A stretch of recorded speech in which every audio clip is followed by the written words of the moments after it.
말씀입니다. 예수께서 여리고로 들어가 지나가시더라. 삭개오라 이름하는 자가 있으니 세리장이요 또한 부자라. 그 예수께서 어떠한 사람인가 하여 보고자 하되 키가 작고 사람이 많아 할 수 없어 앞으로 달려가서 보기 위하여 돌무화과 나무에 올라가니 이는 예수께서 그리로 지나가시게 되밀어라. 예수께서 그곳에 이르사 쳐다보시고 이르시되 삭개오야 속히 내려오라. 내가 오늘 내 집에 유하여야겠다 하시니 급히 내려와 즐거워하며 영접하거늘 무사람이 보고 수군거려 이르되 저가 죄인의 집에 유하러 들어갔도다 하더라. 삭개오가 서서 주께 여짜오되 주여 보시옵소서 내 소유의 절반을 가난한 자들에게 주겠사오며 만일 누구의 것을 속여 빼앗은 일이 있으면 내 갑절이나 갚겠나이다. 예수께서 이르시되 오늘 구원이 이 집에 이르렀으니 이 사람도 아브라함의 자손이미로다. 인자가 온 것은 잃어버린 자를 찾아 구원하려 함이니라. 아멘. 사랑합니다. 여러분 저는 저 돌아보면서 같이 인사 나누겠습니다. 사랑합니다. 네. 하나님께서 이런 어려운 상황과 환경 속에서 여러분 지켜주시며 늘 인도하실 줄을 제가 믿습니다. 끊임없이 여러분 위해서 기도하고 생각하는 것은 이러한 상황 속에서도 주께서 주의 자녀들, 주의 백성들 환난을 면케하시고 늘 새로운 은혜 주시기를 간절히 기도하고 있습니다. 여러분에게도 그러한 은혜 넘치기를 간절히 바랍니다. 지난주부터 제게 된 현장 예배 속에서 제가 나눈 첫 번째 말씀은 시대 분별의 말씀이었습니다. 적그리스도와 짐승의 수라는 제목의 말씀을 나눈 후에 후폭풍이 엄청났습니다. 많은 분들이 너무 피곤했다, 그 시간 너무 지쳤다, 뭐 이런 긍정적으로 바라봐 주시는 분도 계셨지만 또 다른 한편으로는 우리가 또 일주일에 한 번 만나서 함께 나누는 말씀이 너무 무거웠다 하시는 분들도 계셨기 때문에 저희가 다음 기회에 좀 더 우리 마음이 열리고 이렇게 좀 마음이 회복된 다음에 더 시대 분별에 대한 이야기를 좀 나누고 종말론에 대한 이야기들을 좀 깊이 생각해보는 시간을 갖기를 원하고요. 다시 우리가 삶의 평상성을 회복하는 가운데 우리가 계속적으로 나누고 있었던 말씀 속으로 들어와 하나님의 은혜를 체험하는 시간 갖기를 원합니다. 오늘부터 지난 2월 23일 마지막으로 잠시 멈추었던 누가복음 강해를 재개하고자 합니다. 특별히 오늘은 우리가 주일학교 때 많이 들어왔던 말씀인데 삭개오의 이야기를 나누고자 합니다. 제가 이것을 준비한 게 아니고 우리의 순서에 따라서 벌써 이 삭개오의 이야기가 우리 앞에 주어진 것입니다. 가만히 주일학교 때의 기억을 떠올려 보자면 삭개오의 이야기 속에서 부각되는 것은 다른 것도 아닌 삭개오의 키였습니다.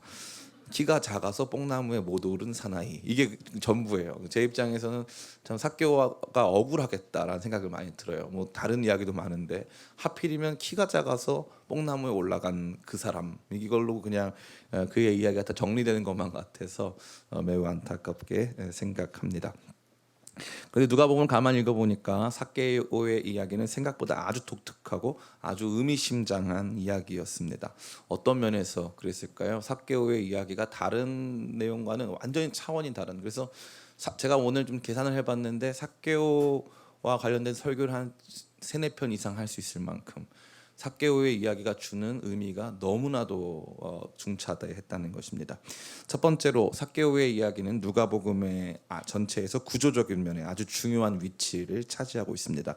누가복음은 한마디로 정의하면 길 위의 복음서라고 할 수 있습니다.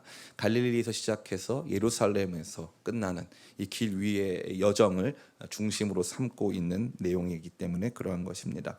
그래서 흥미로운 것은 삭개오의 이야기가 끝나고 예수님께서는 그 다음에 들어가는 곳이 예루살렘입니다. 예루살렘 들어가시기 직전에 일어난 사건이 바로 삭개오 사건이 되는 것이죠. 그러기에 삭개오의 이야기는 예수님의 사역을 그래프로 표현했을 때 이 예루살렘에 올라가시는 것을 클라이막스라고 보자면 이 직전에 해당하는 아주 중요한 사건이라고 할 수 있습니다. 두 번째는 삭개오의 이야기는 누가복음을 제외하면 그 어느 복음서에서도 다루어지지 않은 독자적인 내용이라는 사실입니다. 누가는 다른 복음서 기자들과 달리 본인이 직접 본 것을 또 직접 들은 것을 기록하는 기록자가 아니었습니다. 누가복음 서론에서도 분명히 밝혀주고 있는 내용이죠. 이 당대 사람들, 증인들 또 전하여졌던 것들을 가지고 서술하는 역사가로서의 면모를 보여주는 복음서라 할 수 있습니다. 다양한 자료와 증언들을 사용했다는 것이죠. 그런데 누가가 보기에 여러 가지 자료들을 검토해보고 많은 증인들의 이야기를 생각해봤더니 제일 중요한 사건이 하나 빠져있던 거예요. 그 사건이 바로 삭개오 사건이에요. 그래서 이 사건을 꼭 기록할 필요가 있기 때문에 누가복음에서는 다른 복음서에서 다뤄지지 않은 이 삭개오의 이야기를 중심적으로 다루고 있다는 사실입니다. 그러니까 삭개오의 이야기가 그만큼 중요했다라는 것이죠. 누가복음에 있어서. 세 번째는 삭개오 이야기가 중요한 이유가 삭개오 이야기 속에 누가복음의 모든 주제가 총망라되고 있다는 사실입니다. 누가복음의 중심 주제를 한 가지만 꼽자면 다른 것이 아니라 죄인들의 극적인 회개와 구원이라 할 수 있습니다. 참 흥미롭게도 누가복음은 끊임없이 많은 죄인들이 회개하고 드라마틱하게 주님 앞에 나오는 장면을 많이 보여주고 있는데, 그 중에 오늘 마지막 모습이 바로 이 삭개오의 회심 이야기라고 할 수 있는 것이죠. 또 삭개오는 어떤 사람이었습니까? 부자였습니다. 누가복음은 다른 복음서보다 부자에 대한 이야기를 많이 다루어주고 있습니다. 그러한 가운데 우리가 보게 되는 16장에는 부자와 나사로 이야기가 등장했죠. 이 부자는 구원받지 못하는 부자였습니다. 18장에도 부자 관리가 등장해서 어떻게 하여야 내가 영생을 얻을 수 있습니까? 라고 질문하지 않았습니까? 그 부자 관리도 부가 너무 많아서, 재산이 너무 많아서 예수님을 따라갈 수가 없었습니다. 부자와 관련된 이야기가 많이 등장하는 것이죠. 근데 흥미롭게도 오늘 등장하는 부자, 나쁜 부자, 앞서서 등장했던 모든 부자들 중에 제일 나쁜 부자인데 오늘 이 부자는 구원을 받습니다. 참 흥미로운 얘기죠. 또 누가복음에서는 하나님의 나라를 사모하고 예수님을 기다렸던 사람들의 이야기가 많이 등장합니다. 다른 복음서와는 차원이 다를 정도로 많이 등장하는데, 뭐 시므온과 안나, 뭐 이런 사람들이 대표적이라고 할 수 있겠죠. 그런데 그러한 가운데서 이 삭개오가 예수님을 보기를 원했고 예수님 사모했고 예수님 기다리는 장면이 등장하기 때문에 삭개오 이야기만큼 누가복음 전체의 주제의 내용을 포괄적으로 설명해주고 다루어주는 그림은 없다 할 수 있는 것입니다. 이와 같이 누가복음 안에서 삭개오 이야기가 독보적인 위상을 가지고 있다 할 수 있는데, 그러기에 우리는 이러한 삭개오와 관련된 내용을 기도하는 마음으로 곱씹으면서 깊이 묵상하는 것이 필요할 줄 믿습니다. 또한 그렇게 깊이 묵상하고 이 말씀을 곱씹는 가운데 하나님께서 주시는 큰 은혜들을 체험할 수 있는 줄 믿습니다. 아무쪼록 오늘 말씀을 통하여 하나님께서 잃어버린 자들을 찾으사 그들에게 구원을 선포하시는 위대하고 아름다운 역사가 우리의 삶 가운데 또 우리를 통하여 이 땅 가운데 일어나기를 예수님의 이름으로 축원합니다. 아멘. 첫 번째로 오늘 우리가 본문을 관찰하면서 먼저 삭개오라고 하는 인물에 대해서 생각해 보지 않을 수 없습니다. 우선 우리는 그의 직업에 대해 생각해 보기를 원합니다. 그의 직업은 세리가 아닙니다. 그의 직업은 세리장입니다. 단순 세리가 아니라는 거죠. 물론 과거에 세리 직무를 했을 것이고 또 지금도 어떤 의미에서 보자면, 넓은 의미에서 보자면 세리 직무를 행하고 있었을 것입니다. 그러나 그가 가지고 있는 직책, 그가 가지고 있는 직무의 핵심은 그 모든 세리들을 총괄하고 세리들 위에서 군림하는 세리장이었다는 것이죠. 세리들보다 더 높은 직책으로 당시 로마 정부에 내는 세금을 총괄하는 직무를 수행한 것으로 보입니다. 그런데 그러한 그를 사람들은 무엇이라고 부릅니까? 사람들이 그를 부르는 이름이 있어요. 아주 흥미롭습니다. 7절 말씀 우리 같이 한번 읽어봤으면 좋겠습니다. 7절입니다. 시작. 무사람이 보고 수군거려 이르되 저가 죄인의 집에 유하러 들어갔도다 하더라. 아멘. 저가 죄인의 집에 들어갔다. 사람들은 그를 향하여서 저가 세리장의 집에 들어갔다 하지 않고 그는 죄인이다라고 다 같이 손가락질하고 있다는 것입니다. 이것이 그 당시에 세리장 혹은 세리들에게 사람들이 가지고 있었던 인식의 내용입니다. 그러니 우리는 세리장이라는 직업 자체가 유대인들에게 깊은 반감을 사는 직업이지만 동시에 그 직무를 수행함에 있어서도 삭개오가 좋지 않은 모습으로 수행했다는 사실 역시 알 수 있는 것입니다. 그가 이러한 직업 속에서 나름대로 성공할 수 있었던 이유가 있는데 세 가지를 버렸기 때문에 그랬어요. 세 가지를 버렸어요. 삭개오는 세리장 되기 위해서 세 가지를 버렸습니다. 첫 번째는 신앙을 버렸습니다. 그가 믿고 있던 하나님 나라, 이스라엘 민족은 하나님 나라거든요. 하나님께서 왕으로 다스리시고 통치하신 하나님 나라인데 로마 정부, 다시 말해서 로마 제국, 이방인들이 다스리고 통치하는 그 일에 협력하는 것은 큰 의미로 보자면 그가 믿고 따르고 있었던 신앙적 가치들을 모두 훼손하고 버린 것에 해당할 수 있습니다. 그렇기 때문에 그는 신앙을 버렸다 할 수 있는 것이고 하나님께서 이스라엘에게 주신 거룩한 약속마저 저버린 사람이 됐다는 것이죠. 두 번째, 그가 버린 것은 그의 공동체였습니다. 민족을 배신했다 할 수 있는 것입니다. 신앙이 없다 하여도 국가나 민족에 대한 의식이 있는 사람들은 자신들이 나서서 조국의 독립을 위해 싸우지는 못할 망정 직접적으로 공동체에 해를 끼치는 일은 지양하는 편입니다. 그러나 삭개오는 다른 사람들의 손가락질을 당함에도 불구하고 끊임없이 이러한 삶을 살아와서 큰 부를 축적하게 된 것을 볼 때 그는 공동체에 대해서 그 어떤 의미도 갖고 있지 못했고 공동체를 얼마든지 버려왔던 사람인 것을 우리는 볼 수 있는 것이죠. 우리말로 치자면 민족의 반역자, 민족의 배신자 정도로 해석할 수 있겠죠. 세 번째로 그가 버린 것은 신앙과 공동체를 넘어서 개인에게 있는 양심적이고 윤리적 삶 자체를 버린 것입니다. 세리라는 직업을 통해 큰 부를 이루기 위해서 필수적인 것이 하나 있는데 그것은 바로 횡령입니다. 횡령은 이중적으로 이루어지는데 백성들에게 더 징수하고 정하여진 것보다 더 징수하고 정부에 내야 될 세금을 덜 내는 방식으로 이 두 가지에 걸친 이중적인 횡령이 이루어진다는 것입니다. 이러한 방식으로 그는 큰 부를 축적했고 아마 그 부를 바탕으로 세리장까지 오른 것이 아닐까 생각이 듭니다. 그런데 이상하게도 이렇게 신앙과 공동체, 윤리적인 삶을 저버린 삭개오에게도 예수님에 대한 호기심과 궁금함이 있었어요. 그 참 신기하죠. 이렇게 다 버렸는데 신앙도 버리고 공동체도 버리고 개인적인 양심과 윤리적인 삶마저도 다 도외시하며 살아왔는데 흥미롭게도 예수님은 궁금하다. 이런 마음이 삭개오에게 있었던 것 같습니다. 삭개오는 이러한 예수님을 보고 싶어 했습니다. 그런데 이러한 순수하고 영적인 호기심과 사모함에도 삭개오스러운 모습이 참 많이 등장합니다. 그것은 그가 예수님을 만나는 방법에 잘 나타나 있다는 거죠. 삭개오는 그냥 돌무화과 나무, 뽕나무에 올라간 것이 아니었습니다.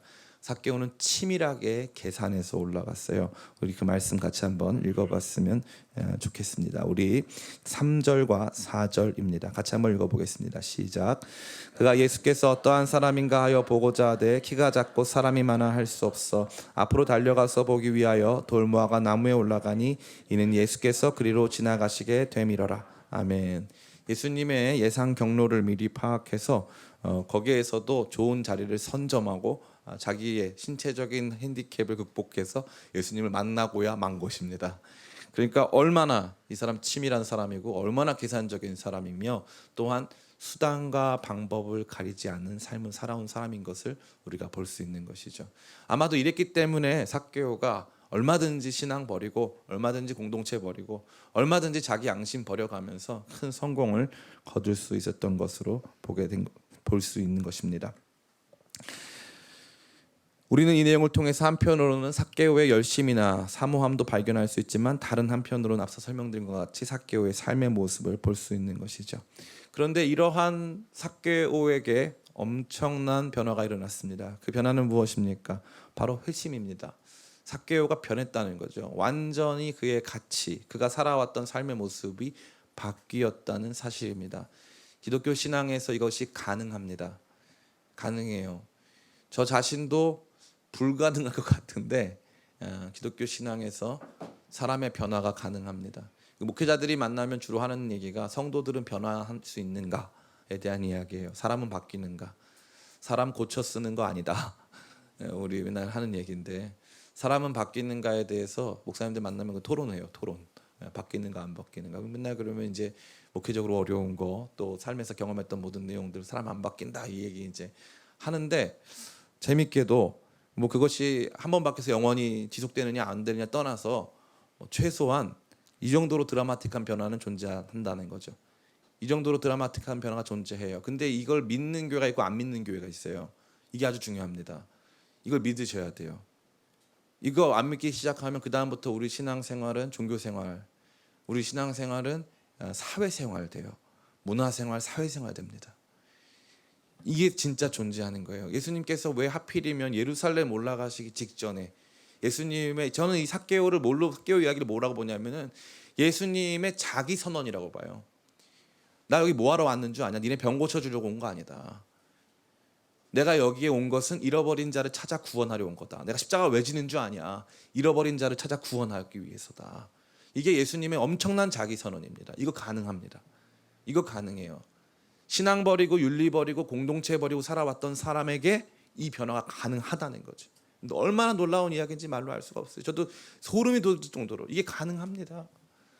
사람 바뀔 수 있습니다. 인생 바뀔 수 있어요. 이게 복음이에요. 이거 부정하기 시작하면 아무것도 할 수가 없습니다. 아무것도 할 수가 없어요. 이 놀라운 이야기 속에 우리가 깊이 들어가야 될 줄을 믿습니다. 참 흥미로운 것은 이 회심의 놀라운 이야기 그 내용입니다. 그 내용은 무엇입니까? 자신의 재산의 반을 가난한 사람들에게 나눠주고 다른 사람의 것을 불의한 방식으로 착취한 것이 있다면 4배로 돌려갚겠다는 것입니다. 4배로 갚겠다는 것은 이 율법에 도둑질한 것에 대한 손해배상이 4배 규정이 있기 때문에 아마 그 4배로 갚겠다고 한 것 아닌가. 그건 참 이거 흥미롭죠. 나도 하나님 나라 백성이다 이거죠. 나도 율법 준수의 의무를 가진 하나님 나라 백성이라고 하는 또한 자기 선언, 삭개오의 자기 선언이 일어난다는 것입니다. 이 회심이 얼마나 놀랍습니까? 그동안 왜 많은 사람들에게 손가락질 받으며 신앙 공동체의 윤리 다 버리고 살았습니까? 돈 아닙니까? 돈. 가만히 생각해봤더니 돈이 최고더라. 야, 무슨 신앙에 밥 먹여주냐? 공동체가 나라와 민족이 밥 먹여주냐? 양심? 그 지켜봐도 그거 아무것도 없더라. 돈이 최고 아니냐? 나 돈 가지고 멋있게 살고 싶다. 나 신체적으로도 키도 작고 나 할 수 있는 거 아무것도 없다.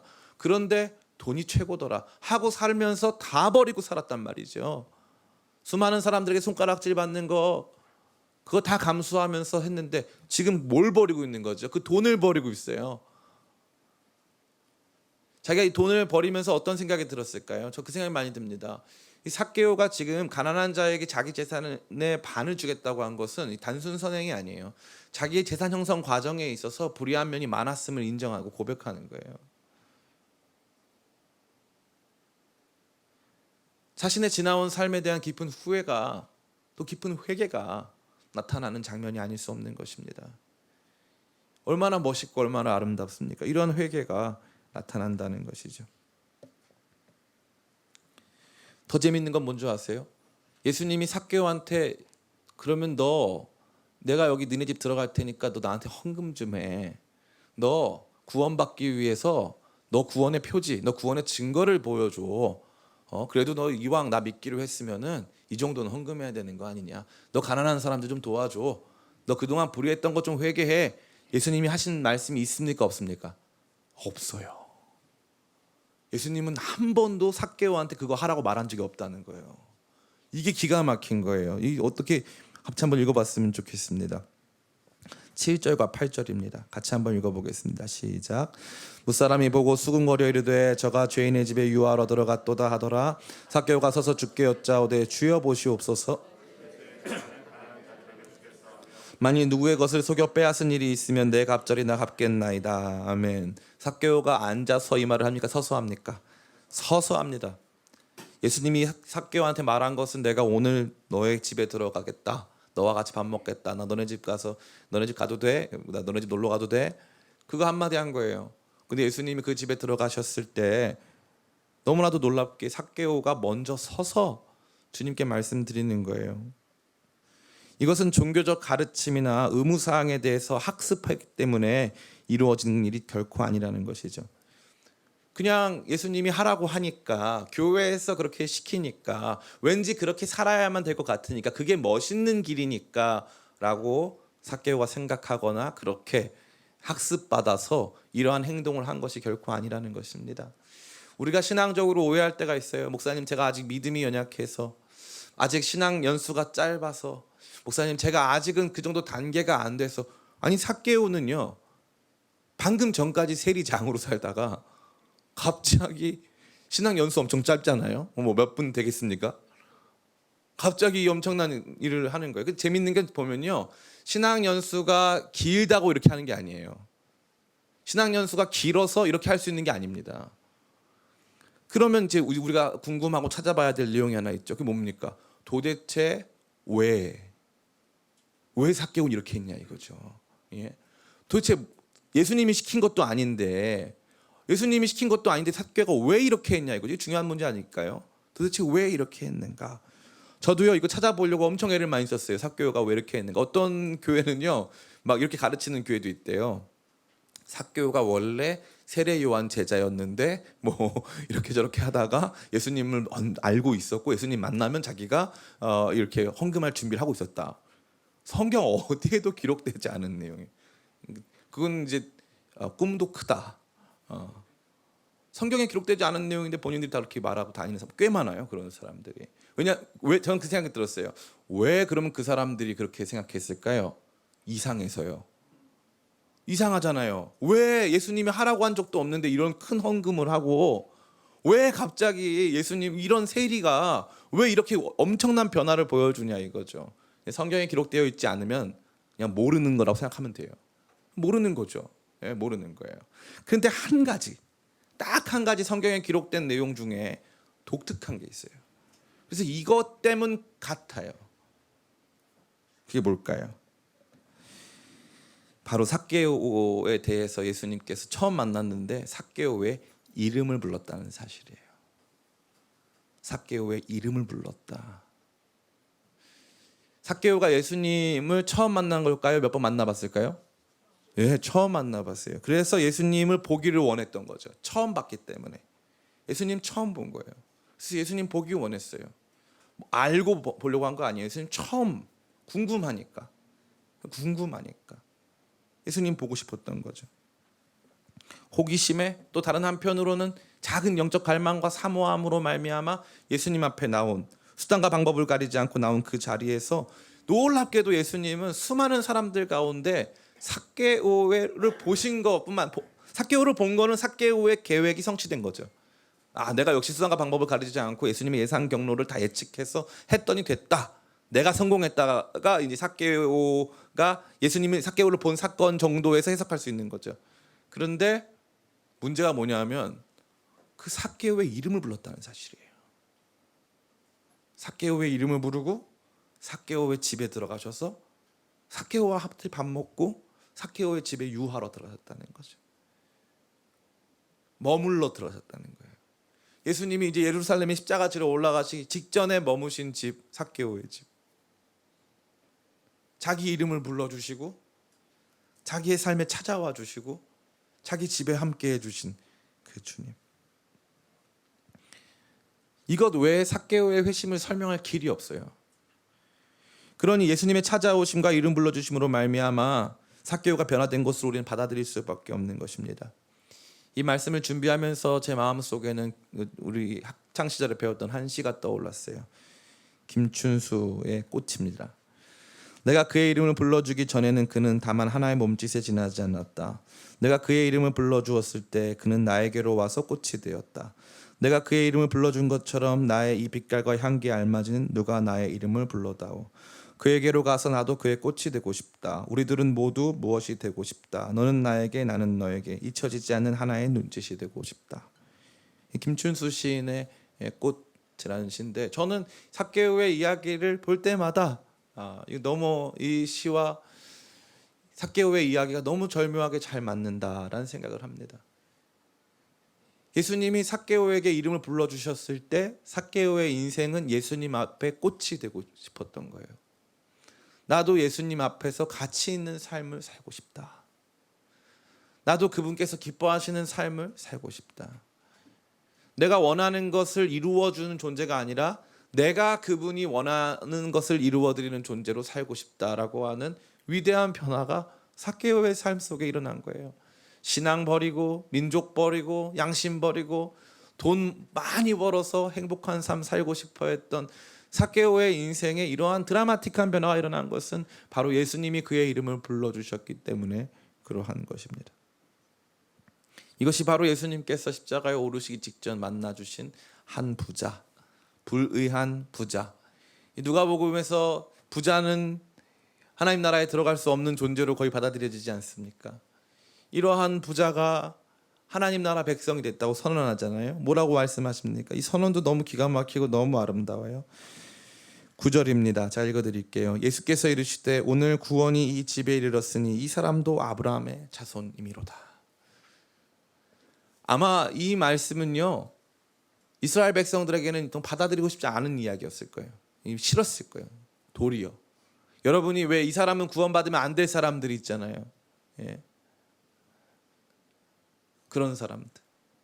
사실 오늘 굉장히 우리나라 이 근현대사에서 아주 힘들고 어려운 날 중에 하루라고 할 수 있습니다. 역사적으로 어떻게 받아들이든지 상관없이 참 어두운 부분이라 할 수 있겠죠.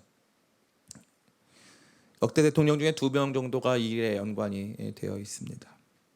근데 흥미롭게도 이 2명의 대통령의 행보가 달라요. 그게 아주 흥미롭습니다. 한 명의 대통령은 아직도 이렇게 회개하지 않고 또 그 부분을 인정하지 않으려는 태도를 갖고 있어요. 근데 재밌게도 다른 한 대통령의 자녀가 이 광주를 찾아가서 이렇게 계속 잘못했다고, 광주 시민들도 원하지 않는데 계속 와서 잘못했다고 말을 하는 거예요. 그게 이제 노태우 대통령 장남이시죠. 계속 가가지고 잘못했다고 사과하고 머릿속에서 사과를 하는 거예요. 그러니까 처음에는 이 광주 사람들도 그 진정성을 의심하고 또 그 정도로 안 된다고 막 생각을 했는데 조금씩 지나면서 여론이 어떠냐면은 좀 지켜보자는 거예요. 저 사람이 저렇게 사과를 하는데 좀 지켜보자라는 의견이 좀 지배적으로 있더라고요. 근데 알고 봤더니 무슨 일이 일어난 줄 아세요? 그 대통령 가정에 회심이 일어난 거예요. 회심이 일어났어요. 그래서 하용조 목사님 돌아가시기 전에, 그분 지금 병환으로 좀 누워 계시잖아요. 하용조 목사님 돌아가시기 전에 세례도 받고 온 가족이 회심을 경험한 거예요. 그러니까 사실 그 아들 입장에서는 나 몰라라 하고 우리 아빠 잘못한 건데 내가 가서 회개 왜 하냐 이럴 수 있잖아요. 그런데 자꾸 찾아가는 거예요. 잘못했다고. 그렇게 굳이 하지 않아도 될 사람들이. 물론 하는 게 당연하다고 볼 수도 있어요. 그러나 그렇게 안 하고 사는 게 세상의 모습 아닙니까? 그 무슨 일이 벌어졌을까 우리가 알 수 있어요, 없어요? 없어요. 근데 확실한 건 뭐예요? 한 사람의 삶이 바뀌었어요. 한 가정의 삶이 바뀌었어요. 가서 막 사과를 해. 고개를 숙여. 아무도 지키지도 않았어요. 그거 기대도 안 했다고요. 오히려 법정에서 판결이 나면 법적인 문제로 해결하기를 바랬던 거죠. 근데 이상하게 가서 고개를 숙이고 잘못했다고 말을 하고 막 그래요. 왜요? 예수님이 찾아가셔서. 그거 외로 다른 걸로 어떻게 설명하시겠어요? 무슨 정치적인 무슨 야망을 가지고요? 그 사람들이 그렇게 해가지고 무슨 이제 와서 역사적인 새로운 해석을 받겠다고요? 그렇지 않아요. 그냥 그 가정에 예수님 찾아가신 거예요. 이거 우리가 다르게 방식으로 해석할 필요가 없어요. 그냥 그게 그 사람이 어떠한 법적인 또 조치를 받고 어떠한 정의가 그곳에 어떠한 방식으로 일어났건 우리가 그건 알 바 아니에요. 확실한 건 누군가가 가서 고개를 숙이고 있다는 거예요. 누군가가 고개를 숙여요. 예수님이 찾아가셔서 한 가정을 찾아가셔서 만나주시고 복음 듣게 하시니까 그냥 고개 숙이고 잘못했다고. 사람들이 가면 자기 환영할 거라고 생각했을까요? 생각 안 했어요. 욕도 좀 먹고 멱살도 좀 잡힐 줄 알았던 거죠. 그렇게 해가지고 자기 가문 살리려고요? 아니요. 안 그래도 잘 살아요. 그런데 놀라운 변화가 일어나는 거죠. 예수님을 만나니까. 예수님 만나면 바뀌어요. 이 말씀이 주는 제일 큰 충격이 그거예요. 예수님이 갈릴리에서 시작한 위대한 복음의 역사가 조금씩 더 강한 모습으로 예루살렘을 향해서 올라가다가 삭개오라고 하는 한 사람에게 모든 포커스가 집중이 쫙 되는데 이 삭개오와 예수님의 이 운명적인 만남의 팍 앞에서 예수님께서 다른 것 없이 그냥 삭개오야 불러주시는 그 이름 하나 때문에 갑자기 삭개오의 심장이 뛰기 시작하는 거예요.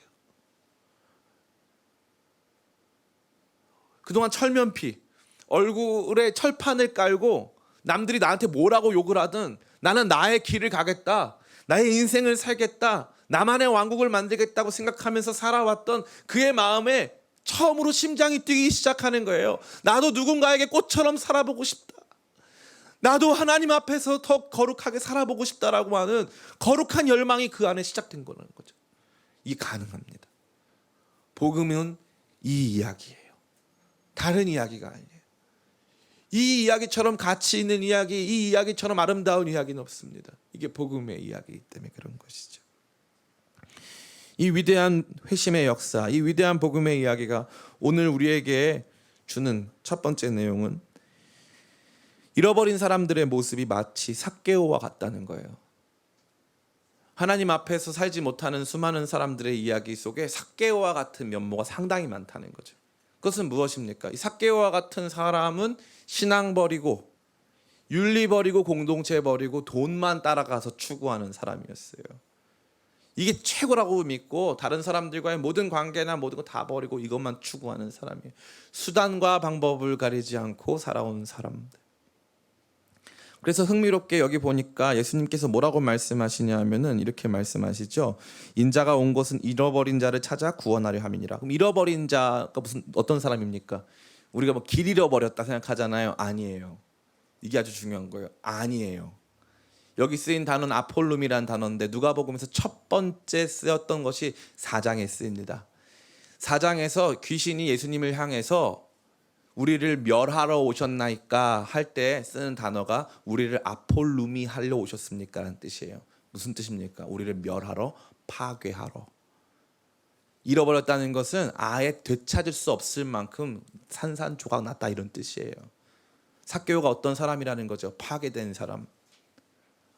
완전히 파괴된 사람. 완전히 하나님 앞에서 세상 앞에서 되찾을 수 없을 것만 같은 사람.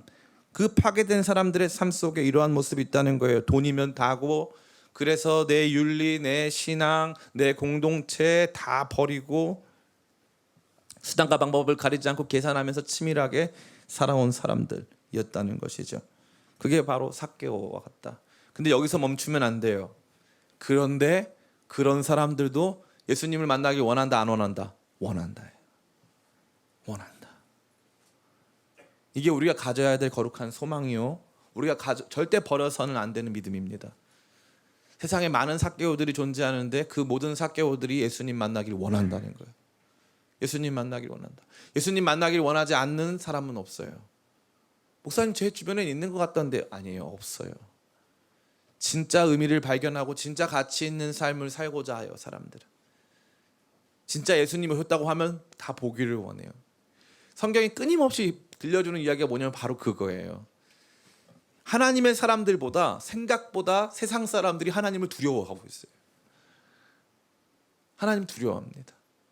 오늘날 여러분 교회 이야기를 듣다 보면요, 제가 때로는 목사라는 게 좀 불편하고 좀 송구하고 좀 부끄러운 수준이에요.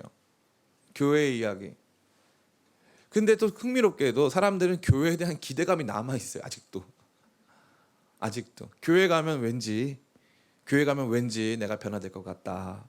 교회 가면 왠지 거룩한 일이 일어날 것 같다. 제가 좋아하는 영화 뭐 여러분 다 아시죠? 대부 너무 좋아해요. 그 영화. 그 영화처럼 좋은 영화가 없어요. 청소년들이 꼭 봐야 되는 영화. 대부. 그렇게 좋은 영화가 없어요.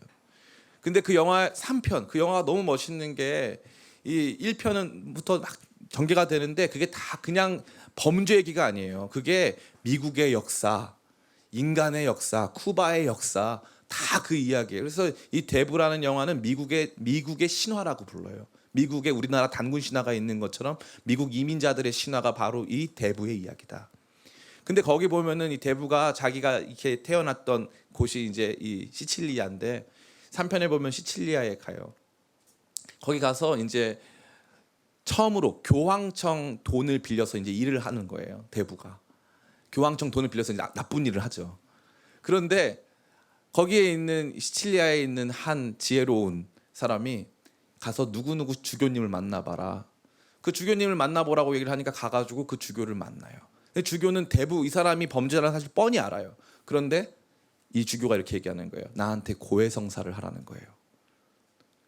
마피아 대부한테 나한테 고해성사를. 처음에 안 하겠다고.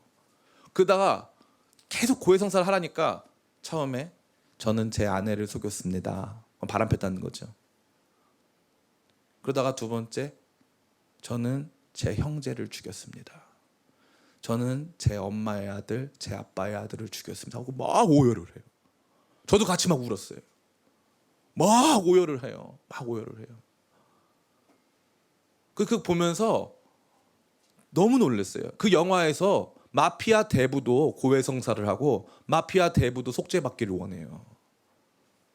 세상에 하나님이 필요하지 않은 사람 단 한 사람도 없어요. 삭개오도 하나님이 필요했어요.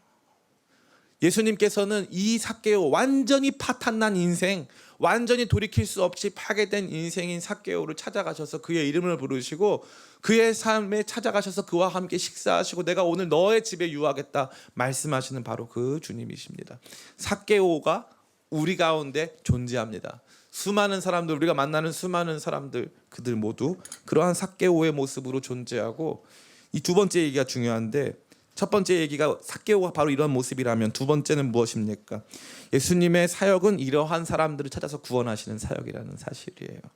교회의 본질은 바로 이러한 사람들을 찾아서 구원하는 예수님의 사역에 동참하는 것입니다. 참 제가 이 부분에 있어서는 부끄럽고 할 말이 없는데, 교회의 본질은 바로 이런 잃어버린 사람들 찾아서 구원하는 거예요. 예수님의 사역의 본질이 바로 그것이었듯이. 그런데 오늘날 많은 교회들이 그러한 일들보다는 우리에게 많이 맞춰진 일들을 참 많이 하고 있어요. 저 자신도 그렇죠. 저 자신도 이 부분에서 전혀 자유로울 수가 없어요.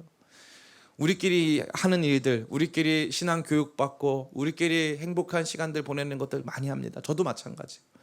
그런데 이 말씀이 참 울려 퍼지면서 제가 많이 회개한 것은, 우리가 복음 전하는 일에, 우리가 또 이 잃어버린 삭개오들을 찾아 나서는 일에 많이 미온적이었구나라는 생각을 많이 하게 되는 것이죠. 사랑하는 성도 여러분, 교회는 이 비전을 잃어버리는 순간, 삭개오 찾아서 구원하는 삭개오 구출 작전 잃어버리는 순간 멋이 없어요. 삭개오 구출 작전 얼마나 멋있어요. 이렇게 멋있는 이야기가 없어요. 저는 개인적으로 제가 담임 목사로서, 우리 김배환 목사님 저한테 그런 얘기 많이 하는데, 목사님 설교의 특징이 있다면 텍사스에 사는 토마스가 등장하지 않는다고 하더라고요. 그게 무슨 말이냐면, 목사님들이 예화를 들면서 미국 텍사스에 있었던 한 토마스 모라고 하는 사람이 있습니다. 그 얘기를 그렇게 많이 한대요. 자기는 하나도 공감이 안 되는데 뭐 미국 누구 몇 대 대통령 누구 얘기를 그렇게 많이 한다는 거예요. 근데 제 설교엔 그게 안 등장한다고 좋은 얘기로 말씀을 해주시더라고요. 감사하죠. 당연히 감사하고 좋다고 생각하는데, 다른 한편으로는 제가 느꼈을 때 이완 목사의 단점이 뭐냐, 삭개오한테 관심이 별로 없다 이거예요. 잃어버린 자들에 대한 관심이 별로 없다. 큰 믿음이 없어요. 큰 믿음이. 누가 엄청나게 회심을 해서 우리 교회에 도움을 주거나 엄청나게 회심을 해서 우리가 참 행복하겠다라는 생각이 별로 없어요. 그냥 우리끼리 잘 됐으면 좋겠다. 월세 안 밀렸으면 좋겠다. 사례비 잘 나왔으면 좋겠다. 제 모습이 그러더라고요. 근데 예수님은 예루살렘 올라가시기 직전에 삭개오를 만나요. 그래서 선언하세요. 내가 여기 온 거 삭개오 때문에 왔어. 내가 지금 십자가 지는 거 삭개오 때문에 지는 거야. 이게 나의 사역이야. 이게 나의 길이야. 교회가 잃어버리기 시작하면 그때부터 멋이 없어요. 당연히 교회에서 해야 되는 여러 가지 일들이 존재합니다. 그러나 우리 교회가 이 영적 다이나믹, 영적인 거룩한 능력, 이거 죽은 삭개오 살아나는 모습, 이거 없으면은 그때부터 참 우리 교회 생활하기, 우리 신앙 생활하기, 우리 함께 교회 세워나가는 이 모든 일들이 허무하게 느껴질 때가 참 많다는 사실이죠. 그러기에 우리가 꿈꾸고 바라봐야 될 것 다른 것 아니에요. 예수님께서 기뻐하시는 사역이 이거지. 거기에 많은 관심을 가지고 예수님께서 가장 기뻐하시는 것, 내가 기뻐하는 것 말고 예수님이 가장 기뻐하시는 일은 바로 이것이라는 생각을 가지고 다시 한번 우리의 사역, 우리의 사명, 우리가 믿고 따르는 신앙의 길을 재조명해 볼 필요가 있다는 것입니다. 제가 이게 잘 돼서 드리는 말씀이 아니에요. 제가 잘 되니까 제가 이걸 잘하고 여기 포커스를 가지고 열심히 하고 있기 때문에 드리는 말씀이 아니라, 이 말씀이 정말 정직하게 우리의 모습을 보여주는데, 우리가 잃어버린 삭개오 찾아야 된다. 그게 예수님 사역이다 하는 것들을 다시 한번 깊이 새겼으면 좋겠습니다. 마지막 세 번째죠. 이 영적인 교훈 첫 번째는 잃어버린 자들의 모습은 삭개오의 모습과도 같다. 두 번째는 이러한 잃어버린 자들을 찾아내는 것이 예수님의 가장 중요한 최우선순위 사역이었다면, 세 번째, 놀라운 회심은 종교적인 계율이나 가르침에서부터 비롯되지 않는다는 것입니다. 구원받았으니까 너 재산의 반을 가난한 사람들에게 나눠줘야 해. 구원받기 원한다면 네가 남에게 토색한 것 4배나 갚아주어야 해라고 예수님 가르치신 적이 없다는 사실이에요. 예수님 그렇게 가르치신 적이 없어요. 그러니까 우리가 누군가의 회심, 어떤 사람이 회심을 원한다는 사실도 발견했고, 그 사람을 회심으로 이끌어가는 사역이 우리한테 필요하다는 사실도 발견했어요. 그런데 그 회심을 이끌어가는 과정에서 한 성도를 제대로 가르쳐서 가난한 사람들에게 자신의 재산을 반을 주게 하고 남의 것을 불의한 방식으로 토색했다면 그것에 대한 손해배상을 마땅히 하게끔 하는 것이 우리에게 필요한 일이 아니라는 거죠. 위대한 회심은 가르쳐서 헌금 내고 가르쳐서 거룩한 삶을 살게 하는 게 아니었다는 거예요. 너무 놀라운 것은 예수님은 요청하신 적 없어요. 그런데 삭개오가 해요. 왜요? 예수님과의 인격적인 만남과 교제가 있기 때문에. 많은 사람들은 이 삭개오의 이야기를 단편적인 단회성의 이야기로 생각합니다. 평생 한 번 일어날까 말까 하는 이야기. 저는 생각하지 않습니다. 삭개오의 이야기는 평생 한 번 일어날까 말까 하는 이야기가 결코 아니에요. 누구를 통해서 알 수 있을까요? 사도행전에 보면 바나바라고 하는 사람이 있어요. 이 바나바라고 하는 사람의 별명, 사실 바나바 자체가 별명이에요. 위로의 아들이라는 별명. 그의 이름은 요셉입니다. 이 바나바라고 하는 사람이 자신에게 속한 것들을 끊임없이 내어줘요. 끊임없이. 그렇기 때문에 이건 단 한 번 일어나는 사건, 회심할 때 한 번 일어나는 사건이 아니에요. 끊임없이 우리의 삶에서 주님께서 찾아와서 우리 가운데 우리를 만나주시고 교제할 때마다 일어나는 점진적으로 일어나는 변화입니다. 은혜 받으면 그런 일이 발생하는 거예요. 예수님 만나면 발생하는 거예요. 참 감사하게도 우리 청년들이 가끔 엄청난 헌금을 할 때가 있어요. 한 자매는 자기 시집 가려고 모아놓은 금액을 헌금한 적이 있어요. 한 지체는 퇴직금을 헌금한 적이 있어요. 제가 주보에 올려서 퇴직금 받으신 분들 헌금하시기 바랍니다. 시집 가려고 준비하신 분들 시집 못 갈 수 있으니까 헌금하시기 바랍니다. 그렇게 한 적이 있어요, 없어요? 예, 그렇게 하는 날 여러분 저를 좀 말려주세요. 제가 이번에 그 신문 지상에 나온 그 교회 있지 않습니까? 제가 그 교회에 대해서 우려를 가졌었어요. 예전부터 좀 이상하다. 너무 제자 훈련이 강해요. 너무 훈련이 강해. 그 훈련이 강한 교회 의심하셔야 돼요. 너무 훈련이 강해. 근데 그 훈련이 예수님 제자가 아니고 그 목사님 제자 만드는 훈련 같더라고요. 훈련이 너무 강해. 저 너무 과하다 생각을 계속했어요. 너무 과하다 저거. 뭐 자초지종은 뭐 법원에서 뭐 다른 사람들이 따져보겠지만 너무 훈련이 강해요. 그래서 그렇게 안 살면 그 교회에서는 너 그렇게 안 살아. 그러면 너는 이 높은 직급은 못 가. 회사 같기도 하고. 한편으로는 뭔가 이 하나님 나라 법칙이 이럴까 생각이 들기도 하더라고요. 근데 그건 하나님 나라 법칙이 아닙니다. 삭개오에게 예수님께서는 너 구원받으려면, 아브라함 자손 되려면 신앙교육 몇 주 이상 받고 그 다음에 헌금해야 돼. 너 그 다음에 너 회개 제대로 해야 돼. 너 회개 제대로 안 했어. 너 가진 재산 내놔야 돼. 이렇게 말씀 안 하십니다. 대신에 같이 밥 먹어주시고 같이 이름 불러주세요. 그럼 어떤 일이 발생해요? 주여, 내가 내 재산의 반을 가난한 사람들에게 주겠사오며, 주여, 내가 누가 남의 것을 토색한 것이 있다면 4배를 갚겠습니다. 한 번도 예수님 말씀 안 하셨어요. 그런데 예수님 만나주시니까, 이름 불러주시니까 이런 변화가 일어나는 거죠. 이 이야기는 2가지로 우리 모두에게 도전을 줍니다. 첫 번째, 내가 마지막으로 내 이름을 불러주시는 주님을 만난 적이 언제인가? 내가 왜 삭개오와 같은 드라마틱한 삶의 변화, 드라마틱한 주님을 향한 헌신이 없는가를 말해주기 위해서는 목사님이 설교를 잘 못해서일 수도 있어요. 뭐 교회가 나한테 큰 도움을 못 줘서 우리 교회가 충분히 투명하지 못하니까 내가 헌금을 충분히 하지 못했다 이럴 수 있습니다. 그럴 수 있어요. 그런 일이 원인이 될 수 있겠죠. 그런데 성경에서 제시하는 원인은 무엇인지 아세요? 예수님이 나의 이름을 부르시면 요한아 불러주시면 그냥 끝이에요. 그러면 다 할 수 있어요. 안 할 수 없을 만큼 그거면 돼요. 그런데 최근에 예수님이 내 이름을 불러주신 적이 언제인가에 대해서 생각하셔야 돼요. 그러면서 나도 주님 내 이름 불러주세요. 주님 나도 주님 앞에서 꽃이 되고 싶습니다 하는 이 거룩한 간절한 사모함과 열망이 여러분 가운데 회복되길 간절히 원합니다.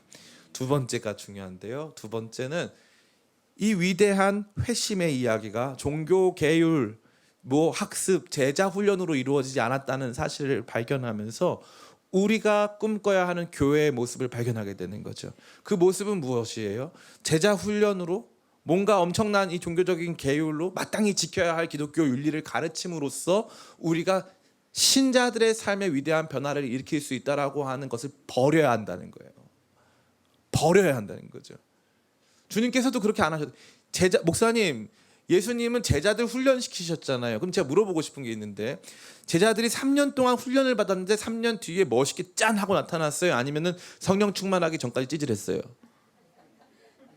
성령 충만 전까지 엄청 찌질해요. 세상에 이런 인간들을 데리고 예수님 십자가 지신다고 내가 올라가가지고 고난 받고 십자가 지신다고 하는데 주여 주께서 영광 받으실 때 저는 보좌 우편에 앉혀주세요. 내가 너보다 높아 이러면서 서로 싸우고 있었어요. 3년 교육 받아도 똑같아요. 그럼 신앙생활을 더 길게 하면 할수록 더 좋아질까요? 나빠질까요? 신앙생활 길게 하면 나빠집니다. 주로 나빠져요. 신앙생활을 길게 하면 할수록 주로 나빠져요. 제가 정확하게 말씀드리겠습니다. 주로 나빠져요. 근데 재밌는 건 뭐냐? 신앙생활을 어제 시작했건 70년을 했건 60년을 했건 예수님 만나주시면 달라져요.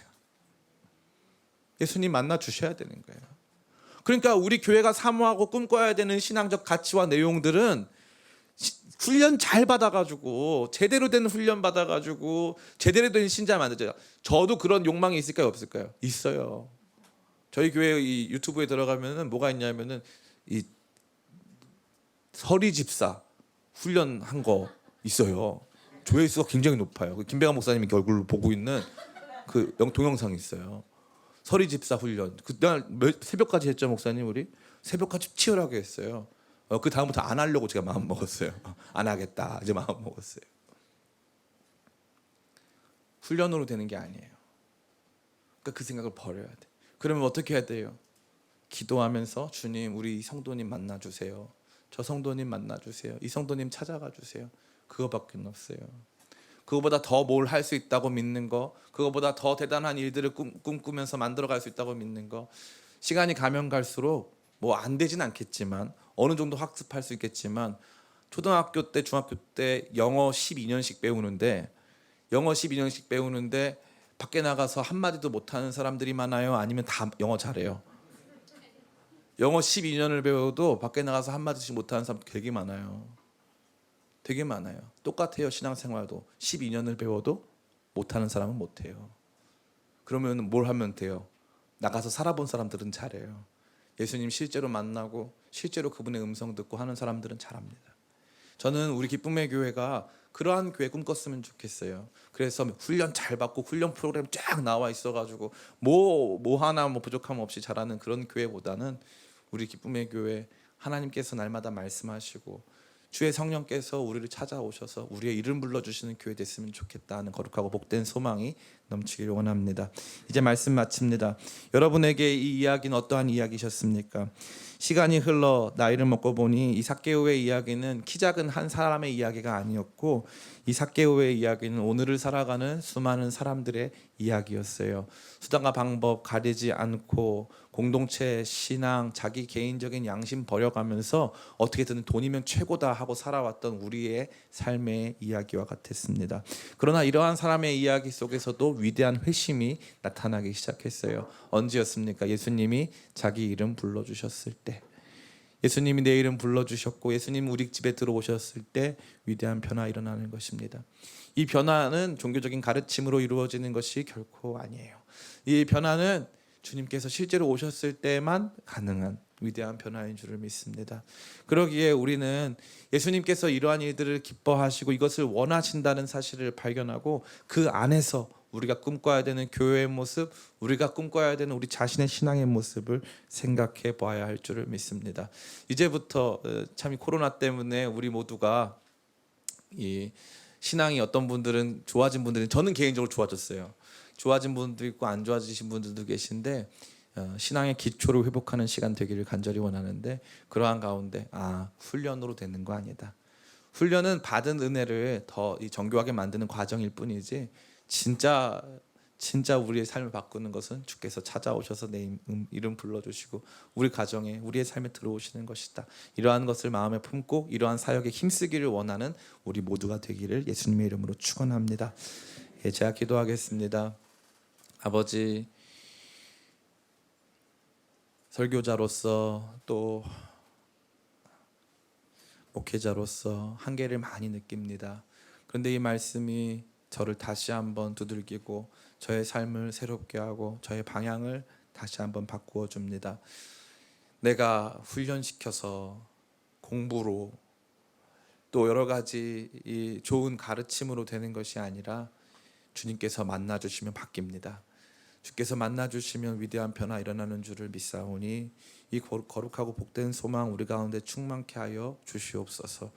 오늘도 의미 없이 그렇게 돈 몇 푼에 우리의 신앙을, 우리의 공동체를, 우리의 개인적인 윤리와 양심을 팔아가며 그렇게 사회생활하고 있는 이 시대의 삭개오들이 얼마나 많습니까?